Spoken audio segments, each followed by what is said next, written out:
एक और वार होने जा रहा था। समय बहुत कम था और कुछ अशुभ हो जाने का भय बहुत अधिक।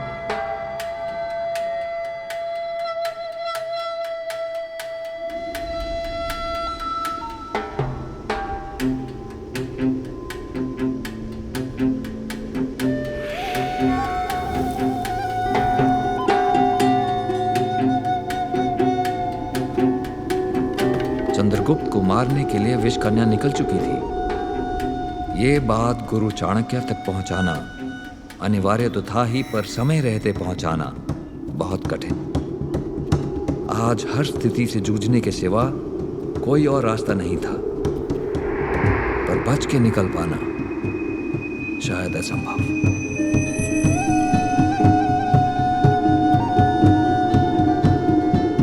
चाणक्य का समय है ईस्वीसन पूर्व 3री शती। उस समय आर्यावर्त या भारत 16 महाजनपदों में बटा हुआ था। अलक्षेंद्र का जब आक्रमण हो गया, वैसे वो भारत में पूरी तरह से अंदर तो आए ही नहीं, सीमा से ही वे वापस चले गए। लेकिन सारी जो घटनाएं हो रही थी उसके ऊपर चाणक्य या कौटिल्य या विष्णुगुप्त, तीनों नाम एक ही व्यक्ति के हैं, वे ध्यान रखे हुए थे।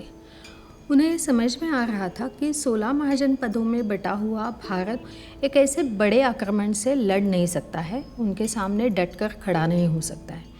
तो उन्होंने सपना देखना शुरू किया कि पूरे भारत में एक छत्री अमल हो जाए, एक ही राजा हो जिसके नीचे ये सारे महाजनपद आ जाए। इसके लिए उन्होंने पहले मगध के राजा जो नंद थे, धनानंद कहा जाता है जिनको, उनको सूचना देने की कोशिश की, उनको सलाह देने की कोशिश की, पर वे मानने के लिए तैयार नहीं थे क्योंकि उनके विचार कुछ अलग थे। ये एक कमज़ोर राजा माने गए, दुष्ट भी माने गए, क्रूर माने गए और व्यसनों में लिप्त, नृत्य में, गायन में, औरतों में, महिलाओं में वगैरह, इन सब चीज़ों में, ना कि प्रशासन में, ना कि सत्ता को शक्तिशाली तरीके से निभाया जाए, इन सब में उनकी रुचि बिल्कुल नहीं थी।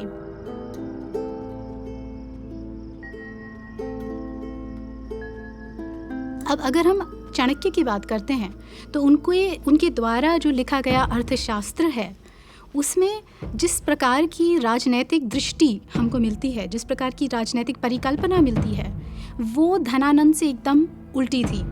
यानी कि चाणक्य की नज़र में राज्य अगर हो, साम्राज्य अगर हो, तो उसका राजा एक विजिगीषु हो। विजिगीषु एक राजनैतिक आदर्श था प्राचीन भारत में, जिसके अनुसार वो राजा विजिगीषु है जिसकी इच्छा है चारों दिशाओं को विजय करना, और जब ये विजय हो जाता, दिगंतर पर विजय हो जाता, तब विजिगीषु चक्रवर्तिन बन जाता। गुरु चाणक्य का ज्ञान सिर्फ धर्म ग्रंथों तक सीमित नहीं था, वो राजनीति और अर्थशास्त्र के भी प्रसिद्ध विद्वान थे, शाही सलाहकार थे। इसीलिए राजा धनानंद की मृत्यु के बाद उन्होंने चंद्रगुप्त मौर्य को अखंड आर्यावर्त के निर्माण के लिए चुना। चंद्रगुप्त के बारे में एक कहानी ऐसे कही जाती है कि जब वे बहुत छोटे थे, मगध में ही थे, धनानंद के ही पुत्र थे, लेकिन मुरादासी से हुए वो पुत्र थे और इसलिए चंद्रगुप्त मौर्य, मुरायाह पुत्र मौर्य, इस तरह से उनका नाम चंद्रगुप्त मौर्य पड़ा था। तो वे सारे बच्चों के साथ खेल रहे थे, मिट्टी का एक ढेर जमा हुआ था, उसके ऊपर वे बैठे हैं और उनके सामने सारे बच्चे एक अपना लड़ाई झगड़ा लेकर आए हैं। और जिस तरह से उन्होंने न्याय दिया था, चाणक्य वहीं दूर खड़े रहकर वो सब देख रहे थे और उन्होंने जो न्याय दिया था, चंद्रगुप्त एक छोटे बच्चे ने, वो देखकर उन्हें लगा कि हाँ, इस बच्चे में कुछ है। उनकी माँ से उसे लिया और उसकी शिक्षा उन्होंने प्रारंभ की। अपने मन में जो विचार थे उसके लिए ये पात्र व्यक्ति है, ऐसे उन्होंने समझ लिया और जो सपना उन्होंने देखा था वो उसमें संक्रमित करने का कार्य उन्होंने आरंभ किया था।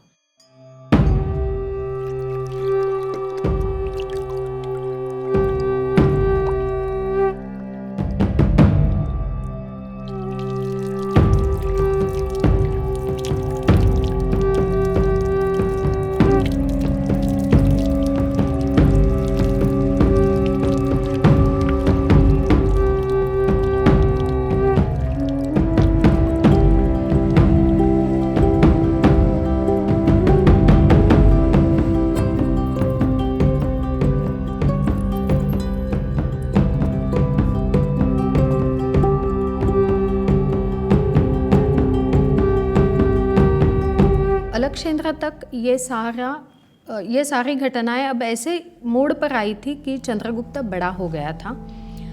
नंद ने उनकी तरफ ध्यान नहीं दिया था, उनकी सूचना को धुतकारा था और इसीलिए चाणक्य ने अब तय किया कि और कोई नहीं लेकिन चंद्रगुप्त को ही सिंहासन पर, मगध की सिंहासन पर बिठाना है।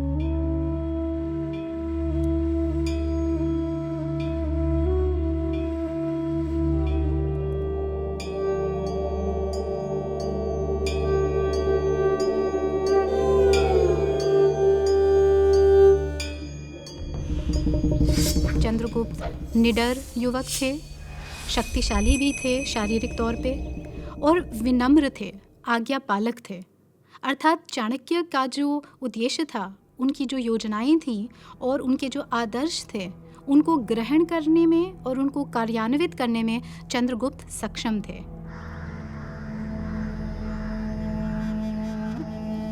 गुरु चाहते थे कि आर्यवर्त का सपना जल्द एक वास्तविकता बन जाए।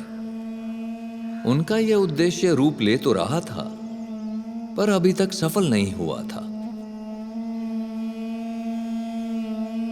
क्योंकि नंद वंश के अवैध पुत्र होने के कारण चंद्रगुप्त राजगद्दी पर अभी तक सुरक्षित नहीं थे।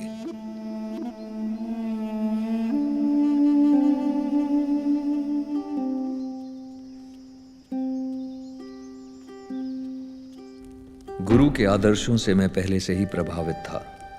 मेरी ख्याति जो मेरे ज्ञान के कारण थी, उन्हीं की देन थी। मेरी हर विद्या में उनका आशीर्वाद था।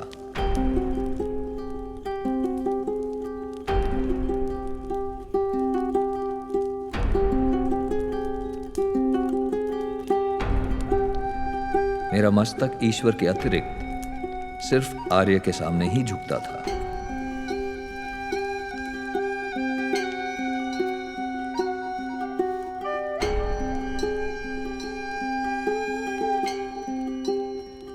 उनकी किसी भी योजना का हिस्सा बन पाना मेरे लिए सौभाग्य की बात थी, पर गुरु जो कह रहे थे वो कर पाना बहुत कठिन। चाणक्य की कोशिश के बाद चंद्रगुप्त गद्दी पर बैठ गए, लेकिन वे पूरी तरह से सुरक्षित नहीं थे। उसका अहम कारण था राक्षस, जो धनानंद के अमात्य थे। धनानंद के प्रति अतीव निष्ठा उनके मन में थी और नंद वंश को छोड़कर कोई और उस सिंहासन पर बैठे, यह राक्षस को कभी पसंद नहीं था। राक्षस का जो नाम है वो काफ़ी अनोखा है। उनका अपना नाम शायद कात्यायन था और राक्षस ये उपाधि जैसे उनको मिली क्योंकि उनकी ताकत, उनकी कौशल और उनके पराक्रम की वजह से, और ये तीनों ही बातें राक्षस प्रवृत्ति से जोड़ी जाती हैं। चाणक्य से राक्षस किसी भी चीज़ में वैसे कम नहीं थे। दोनों ही मंत्री बने, एक राजा के मंत्री बने या बनने वाले थे चाणक्य के केस में, लेकिन यही नहीं, कूटनीतिज्ञ, दोनों ही कूटनीति में परायण थे, विद्वान थे, और सबसे बड़ी समानता ये है कि दोनों ही आदर्शवादी थे। गुरु ने कहा, समय आ गया है अव्यवस्था से व्यवस्था की ओर जाने का, नियति को चुनौती देने का, योग्यता को उसका सही स्थान दिलाने का, आर्यवर्त की स्थापना करने का। और इस कार्य के लिए उन्होंने मुझे चुना था। उन्होंने मुझे अमात्य राक्षस के शिविर में जाके उनका जासूस बन के रहने का आदेश दिया।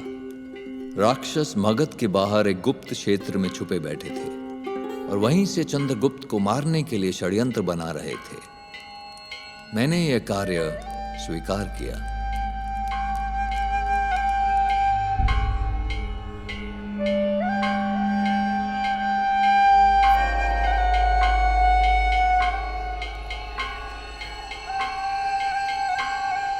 मुझे एक नया भेष ही नहीं, एक नया नाम भी मिला, जीव सिद्धि।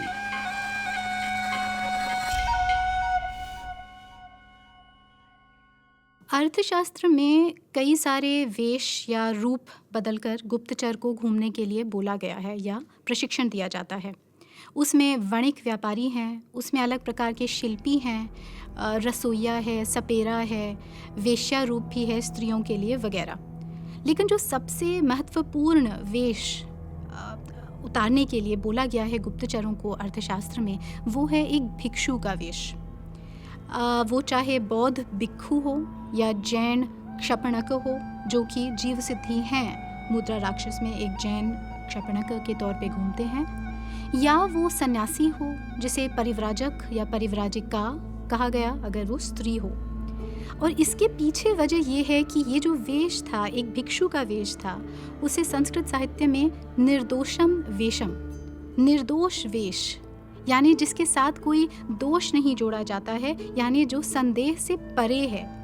अर्थात एक भिक्षु अपना भिक्षा मांगते हुए शहर में कहीं भी जा सकता था, किसी के घर में घुस सकता था, किसी भी व्यक्ति से मिल सकता था और किसी को संदेह नहीं होता।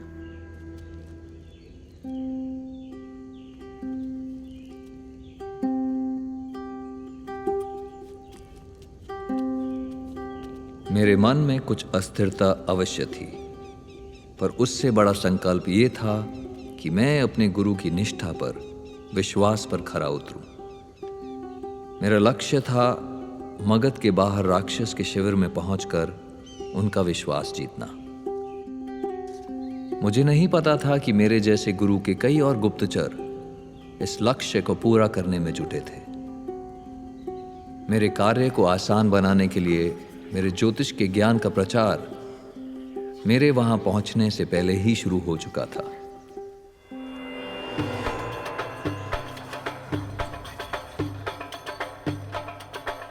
जीव सिद्धि तो महत्वपूर्ण थे ही, लेकिन उनके साथ 2 और गुप्तचर भी चाणक्य के शहर में फैले हुए थे। और मज़े की बात यह है कि इन तीनों में से कोई भी नहीं जानता था कि दूसरा या तीसरा क्या कर रहा है। सब अपने अपने परियोजनाओं में लगे हुए थे। सिर्फ एक चाणक्य को ही पता था कि ये सारी अलग अलग परियोजनाएं, अलग अलग प्लान्स, चालें कैसे आखिर में जाकर मिलने वाली हैं।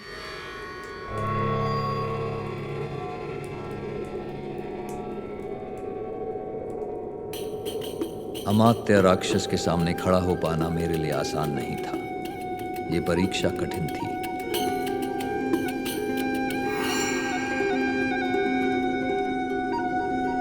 चाणक्य का जो अर्थशास्त्र है वो हमें बताता है कि एक गुप्तचर या जासूस के प्रशिक्षण में ही उसको अलग अलग भाषाएं, अलग अलग वेशभूषा की जानकारी और इसके साथ साथ सारे जो कलाएं हैं, जो विद्याएं हैं, उसका ज्ञान होना बहुत ज़रूरी है।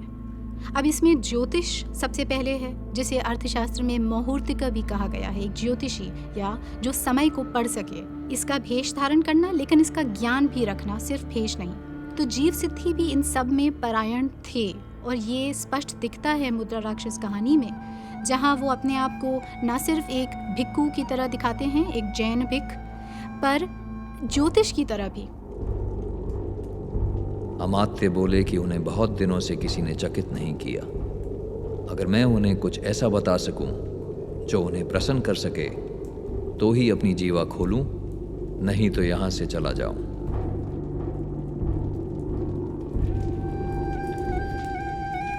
अर्थशास्त्र में एक बहुत सुंदर सूत्र दिया है, सनगराभ्यासे मासाद् विमासानंतरम शाकम यवमुष्टिम वा प्रकाशम अश्नियात गूढ़म इष्टमहारम। आर्य चाणक्य कहते हैं कि लोगों का विश्वास अगर जीतना है तो एक आम वेश में मैं अगर जाऊं और मैं कहूं कि मेरे पास सिद्धि है, ये स्वीकार नहीं किया जाएगा। तो आपको मैं सिद्ध पुरुष हूं ये दिखाने के लिए कुछ चमत्कार दिखाना बहुत ज़रूरी है। कहते ही है बिना चमत्कार नहीं नमस्कार।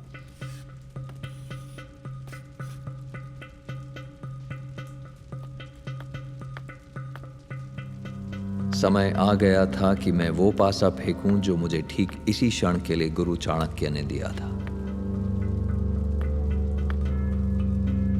मैंने राक्षस से कहा कि नंद महल के 7वें बंद कमरे में एक रहस्य छुपा है। वहां एक ब्राह्मण की हत्या हुई थी। ये बात मुझे आर्य ने बताई थी। उन्होंने उन्होंने कहा कि सालों पहले जब उस ब्राह्मण ने धनानंद का विरोध किया, उसे मार दिया गया।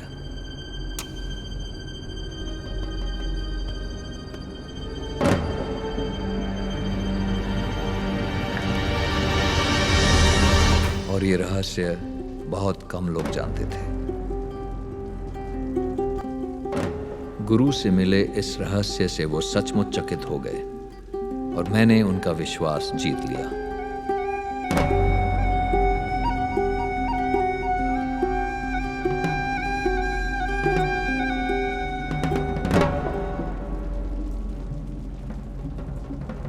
ये समझना बहुत ज़रूरी है कि जो मगध राज्य था नंदों के तहत, उसे चला धनानंद कम रहे थे, राक्षस ज़्यादा। राक्षस महामंत्री थे नंद सभा के, बहुत कुशल प्रशासक थे, और यही वजह है कि चाणक्य भी राक्षस को मरवाना नहीं चाहते थे, उनको जीतना चाहते थे। लेकिन राक्षस स्वामी भक्त भी बहुत थे। वो अपनी जो निष्ठा है वो आज एक राजा कल दूसरे राजा के प्रति नहीं दिखा सकते थे। उनका जुड़ाव था धनानंद से।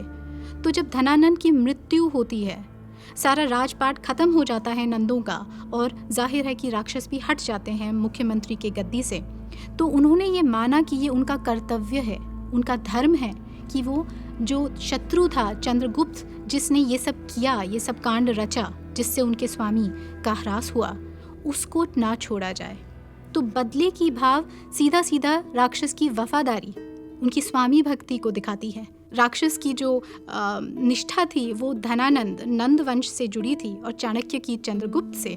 लेकिन फिर भी उनके जो इरादे थे अपने अपने स्वामी के रक्षा के लिए और उनके प्रसार के लिए, वो बहुत समान थी।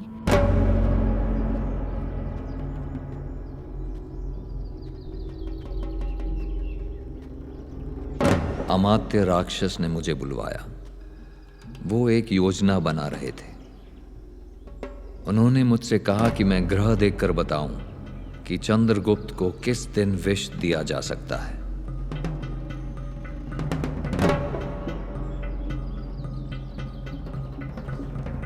अपना संतुलन बिना खोए मैंने उनसे कहा कि अगर मंगल की दिशा देखकर कार्य किया गया तो किसी की मृत्यु तो निश्चित है।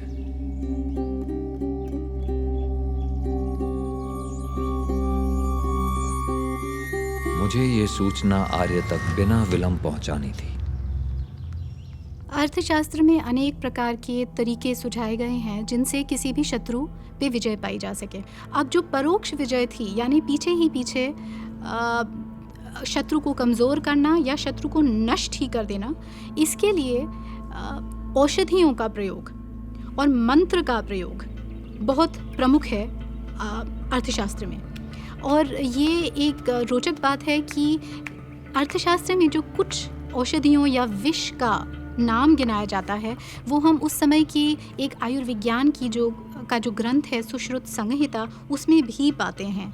यानी इसके पीछे एक वैज्ञानिक सत्य था जो कोई तरीके चाणक्य सुझाते हैं एक अपने शत्रु को नाश करने के लिए।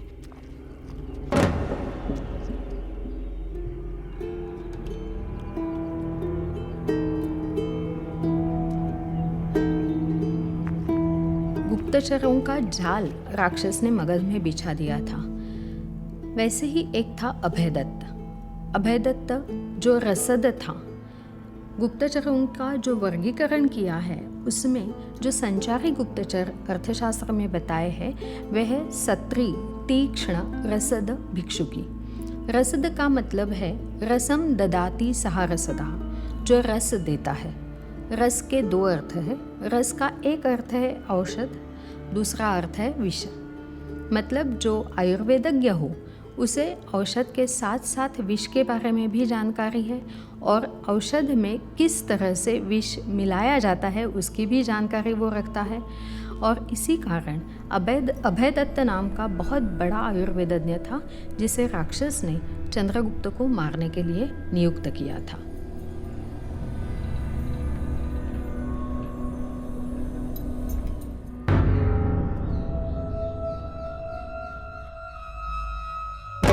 जिस औषध के साथ चंद्रगुप्त को मारने के लिए वो प्याली भरी हुई थी, वो ही प्याली चाणक्य ने अभयदत्त के हाथ में थमा दी और उनको कहा कि इसे पी जाओ। अर्थशास्त्र के अनुसार या प्राचीन राजनीति के अनुसार कोई भी दवा राजा को देने से पहले खुद वैद्य चखता है ताकि उसमें कुछ गलत न हो या कुछ विष मिला न हो।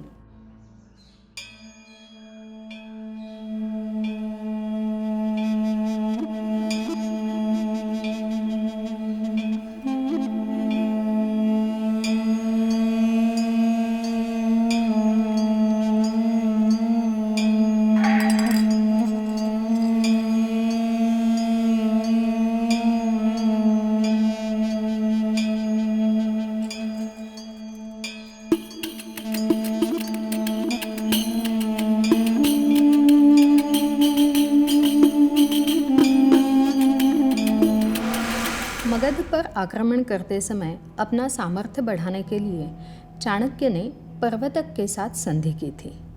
पर्वतीय प्रदेश के होने के कारण उनका सामर्थ्य बहुत बड़ा था और इसी कारण चाणक्य ने उनके साथ संधि की थी। संधि करते समय उन्होंने कहा था कि मगध का राज्य चंद्रगुप्त और पर्वतक में बांटा जाएगा। मगध हाथ में तो आ गया, लेकिन यही कांटा बन गया था।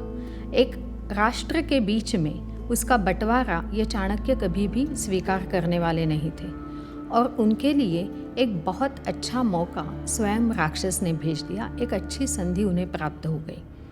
राक्षस ने चंद्रगुप्त को मारने के लिए विषकन्या का प्रयोग किया। विषकन्या की जो परिकल्पना है वो बहुत रोचक है और कुछ हद तक चमत्कारी भी प्रतीत होती है।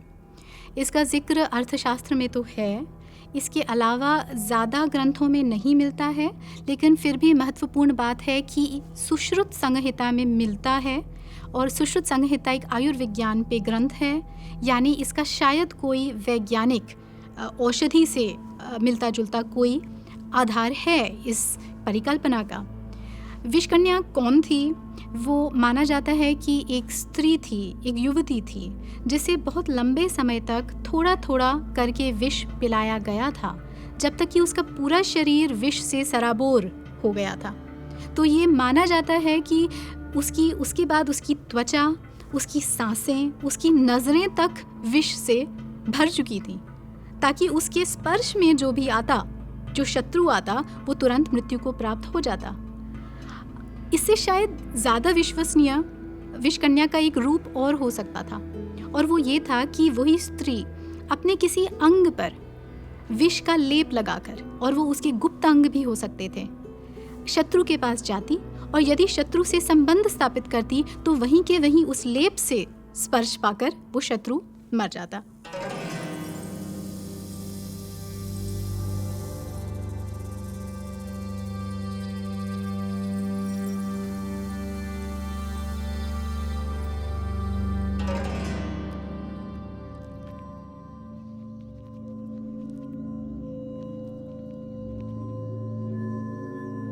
एक और वार होने जा रहा था।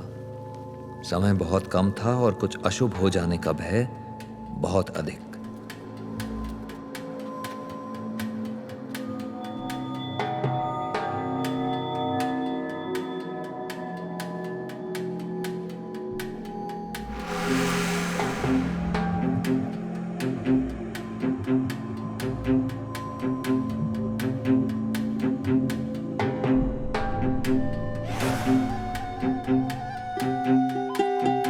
आज अगर मैं थोड़ा कम सावधान था, वो इसलिए कि हर क्षण बहुत कीमती था।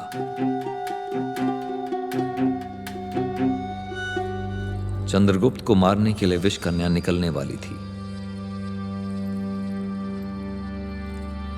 राक्षस का ये वार खाली नहीं जाएगा, इसकी संभावना बहुत अधिक थी।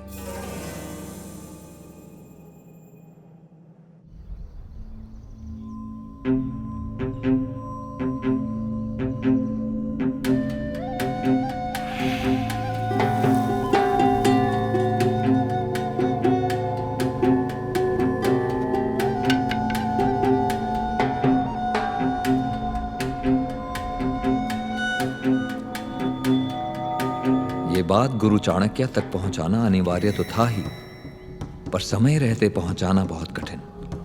हर स्थिति से जूझने के सिवा कोई और रास्ता नहीं था। पर बच के निकल पाना शायद असंभव।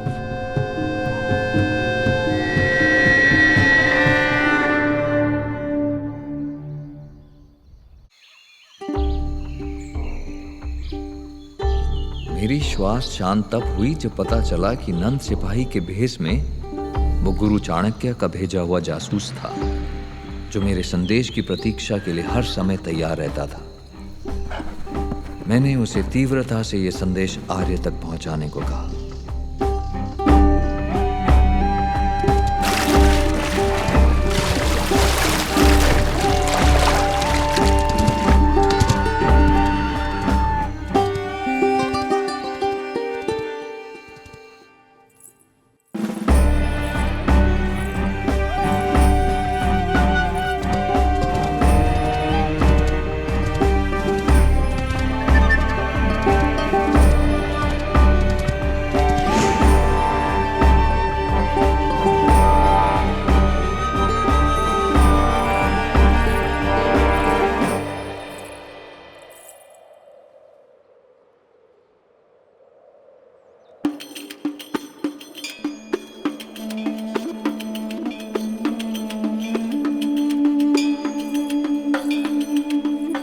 उस दिन दरबार में राजा पर्वतक भी थे। इन्हीं की मदद से धनानंद को हराया गया था, पर अब पर्वतक को हटाना जरूरी था।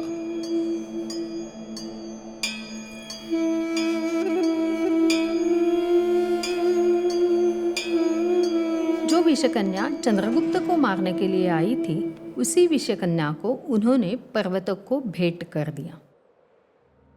इतनी सुंदर युवती देखकर पर्वतक बहुत प्रसन्न हो गए। यह उनका खुद का सम्मान उन्हें लगा।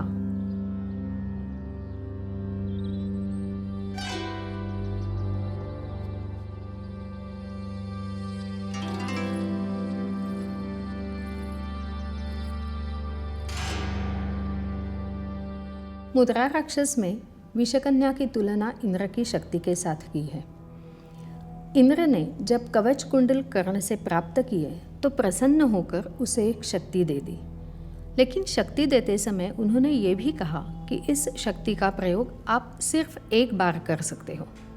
स्वाभाविक है कि कर्ण ने उस शक्ति को रखा अर्जुन के लिए, लेकिन कृष्ण ने ऐसी चाल चली कि उस शक्ति का उपयोग उसे घटोत्कच के विरुद्ध करना पड़ा और वो शक्ति खत्म हो गई। विषकन्या भी बिल्कुल ऐसे ही है, विष से भरी हुई है, और वह जब राजा को मारती है तो लोग उसे मारने ही वाले हैं, मतलब उसका प्रयोग भी सिर्फ एक ही बार किया जाता है।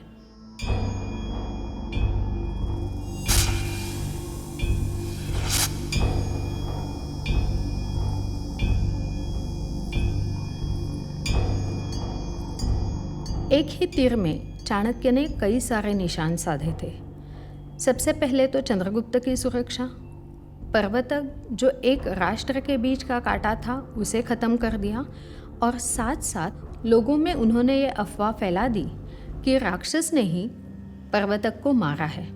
इससे लोगों के मन में राक्षस के प्रति घृणा उत्पन्न हो गई। तो 3 चीज़ें उन्होंने एक विषकन्या के कारण साधी थी। विषकन्या द्वारा पर्वतक की मृत्यु हो जाने से राक्षस क्रोधित जरूर हुए, पर हतोत्साहित नहीं। उन्होंने एक नई योजना बनाई। योजनाएं विफल होते हुए भी हतोत्साह होने वालों में से राक्षस नहीं थे। एक योजना विफल होने के बाद वे दूसरी योजना बनाते थे। ऐसे ही उन्होंने अब नई योजना बनाई। जब चंद्रगुप्त राजा प्रासाद में प्रवेश करेगा तो प्रासाद के मुख्य द्वार के तोरण उनके ऊपर गिर जाएगा, ऐसी वो योजना थी। अमात्य ने इस बार ऐसी व्यवस्था की थी जिसने मुझे भी चकित कर दिया। ये पूरे नगर के सामने रची जाने वाली थी और चंद्रगुप्त दुर्घटनाग्रस्त होने वाले थे।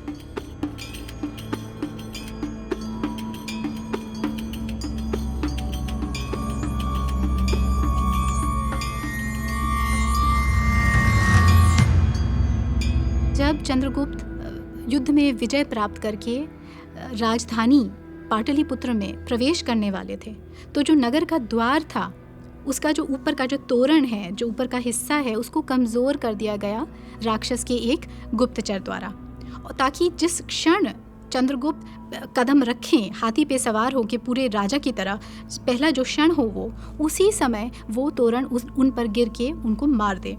लेकिन जीव सिद्धि ने ये सूचना पहले ही चाणक्य को प्रदान कर दी थी, तो चाणक्य ने भी इसका एक प्रतिगुप्त कदम सोचा। उन्होंने चंद्रगुप्त की जगह एक और जो राजकुमार थे उनको बिठाया, चंद्रगुप्त की ही वेशभूषा में उनको बिठाया हाथी पर, और फिर प्रवेश करने की शुरुआत की। भाग्यवश ऐसे हुआ कि जब वो तोरण गिरा तो वो उस राजकुमार पर भी ना गिर के हाथी चलाने वाला हाथी चालक जो था, जो कि दरअसल राक्षस का ही आदमी था, उस पे गिरा और वो नष्ट हो गया।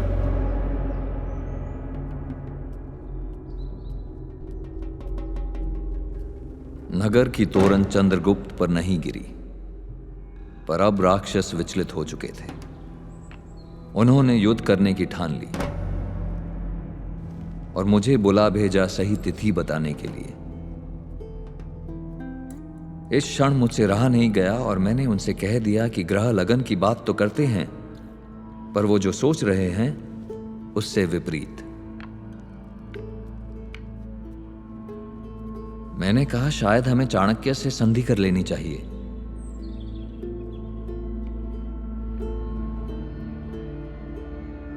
इन ग्रहों का कोई और अर्थ नहीं। संपूर्ण चंद्र का उदय हो गया है, यानी चंद्रगुप्त अब पूरी तरह राज्य के योग्य हो गया है।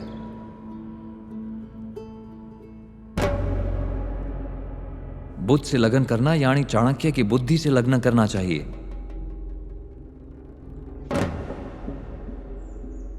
मेरी बात का सत्य सुनकर राक्षस आश्चर्यचकित रह गए।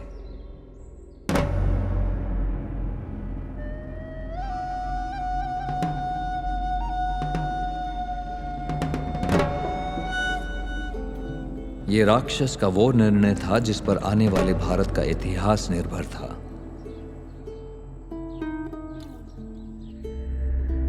अगर राक्षस चंद्रगुप्त को हटाने की जिद पर अड़े रहते तो कभी न कभी वो अपने लक्ष्य में कामयाब हो जाते और भारत में मौर्य वंश की स्थापना से पहले ही उसका नाश हो जाता।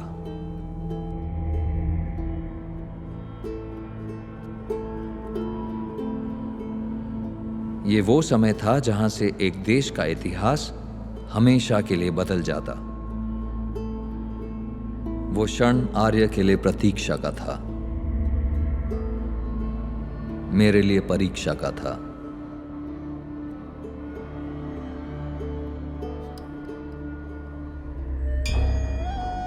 और राक्षस के लिए हर व्यक्तिगत भावना से उठकर एक पक्ष की ओर समर्पण का था।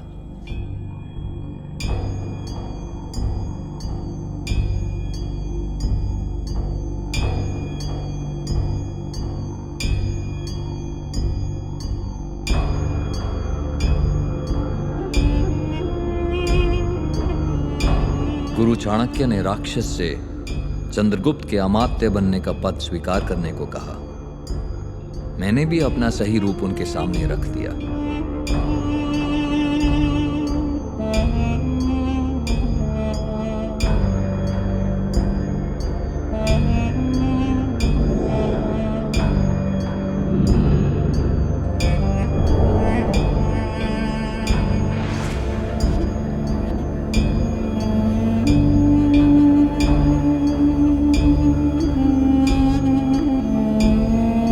आर्य ने उनसे कहा कि उनकी बुद्धि, उनकी क्षमता आर्यवर्त के काम आनी चाहिए, चंद्रगुप्त के काम आनी चाहिए और उन्हें यह पद स्वीकार करना ही होगा।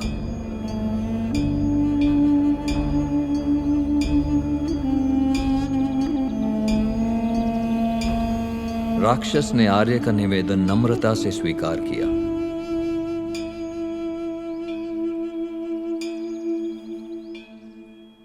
क्योंकि राक्षस चाणक्य की तरह ही कूटनीतिज्ञ थे और स्वामी भक्त भी बड़े थे, तो उन्होंने यही दो विशेषताएं चाणक्य में भी पहचानी और आगे उनके नतमस्तक होने में उनको फिर इतना शायद बुरा आखिरकार नहीं लगा, इसलिए भी क्योंकि वो जानते थे और समझ गए थे कि चाणक्य किसी निजी वजह से या निजी उद्देश्य, निजी हित के कारण नहीं ये सब कर रहे थे, बल्कि किसी एक व्यक्ति विशेष से परे एक आदर्श के लिए लड़ रहे थे और एक आदर्श साम्राज्य स्थापित करने के लिए ये सारी योजना चाणक्य ने की।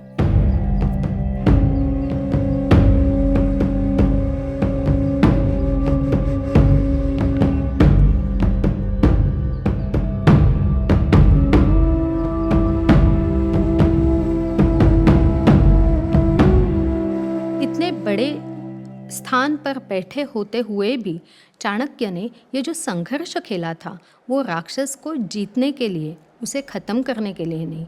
जैसे ही राक्षस ने पदभार स्वीकारा तो वे वानप्रस्थ के लिए चले गए। उस समय जो वर्ण व्यवस्था थी उसके अनुसार एक ब्राह्मण का कर्तव्य होता है अध्ययन और अध्यापन। तो उन्होंने यही स्वीकारा कि आज तक तो मैंने राजनीति की जो अपरिहार्य थी, पर अब नहीं। एक अच्छा मंत्री चंद्रगुप्त को मिल गया है तो मेरा स्थान वन में ही है और मैं वन में ही चला जाऊंगा। ऐसे सोचकर वे वन में चले गए।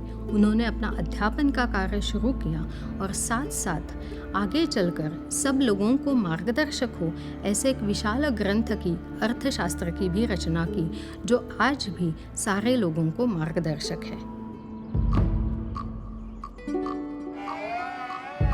आर्य का उद्देश्य सफल हुआ। एक पल भी पीछे ना मुड़कर गुरु चाणक्य एक बार फिर चल पड़े और मैं उनके पीछे उनके उच्च आदर्शों को नमस्कार कर उनके साथ हमेशा। यदि हम इस सारे घटनाक्रम को समझने की कोशिश करते हैं, चाणक्य की संपूर्ण योजना को समझने का प्रयत्न करते हैं, तो शायद राजनीति तक सीमित रह जाना सही ना हो। चाणक्य जैसा दूरदर्शी शायद एक सिद्धांत के लिए, एक आदर्श के लिए लड़ रहा था, सिर्फ सत्ता पाने की लालसा से कहीं परे। शायद उसका उद्देश्य ये था कि समाज और राष्ट्र को कुशासन से सुव्यवस्था की ओर, उत्कृष्टता की ओर और सर्वश्रेष्ठता की ओर कैसे ले जाया जाए।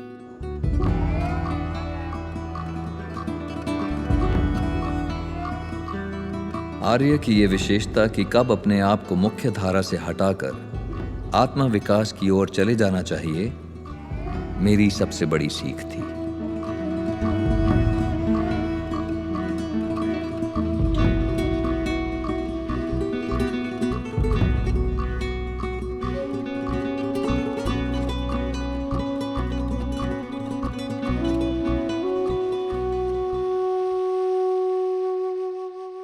संस्कृत नाटक की शुरुआत में ज़्यादातर ये एक प्रथा है कि एक छोटी कविता से शुरुआत की जाती है जिसमें भगवान की प्रशंसा शामिल की जाती है।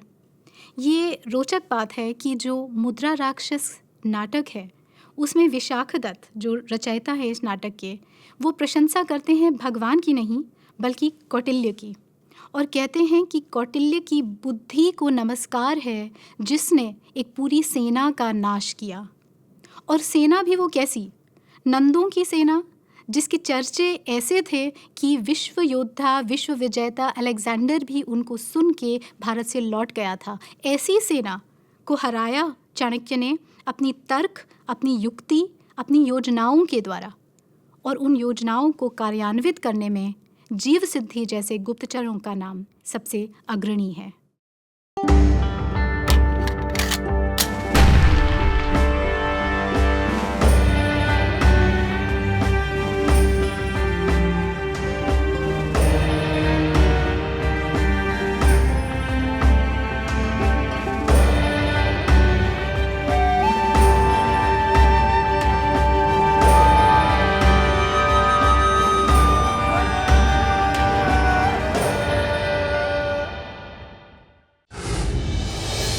Like, share, subscribe and click on the bell icon to never miss an update from Epic.